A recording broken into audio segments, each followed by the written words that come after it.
ner malaken yam kana diala content barwan lingwas me ka no online TV channel to kon ga breaking news and tama take ne di shawut kiir mayardit so kane to baga nywa ya kel aywa ya kiir mayardit malade shante ti chana kaling ano an walle shanga jandangro ur badak ka pay dij ron kina dangro ur jandangro ur dij bana jome bana jaling ana me mashala da kiir mayardit re which ka South Sudan janana goro banyo ka yakel ka do badana je to ka je ka jan tok tianga me murai kon ka je shala do sha honorable Shanrej Madut mela kwer ngoni ki mandana to ngotte ka pinda re wi ka South Sudan cha je wuch karam gurje no honorable John Gadwich look John Gadwich lul wuda mejen John Gadwich lul wuda mene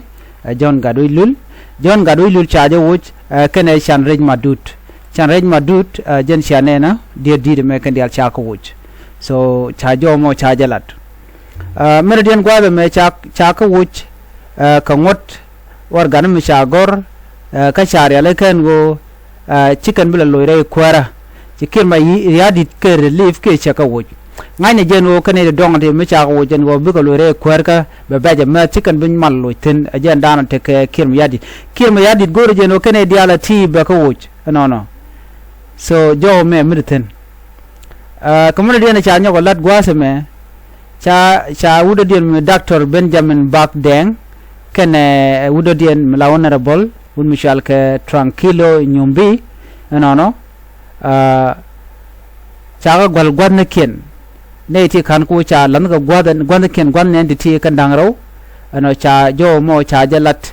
kiir mayardit ka me sha kwen KSSBC so mugi kono magwada me kan diendi ka diene ya wo cha dien ko ken cha nyolet gwan ken kan ti kan ni kono ngot pindien kwere dit kan kwere rawde kan dial sha ka relief kiir mayardit ka jo wadana shalat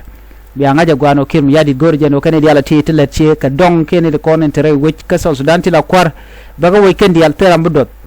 so chere dial ti shaka suspend ka do badana shalat kije kiir mayardit ngare jen kan ni kon tintere kuma ka so jo me janana gode nyoga ya kelen biatka mal bye bye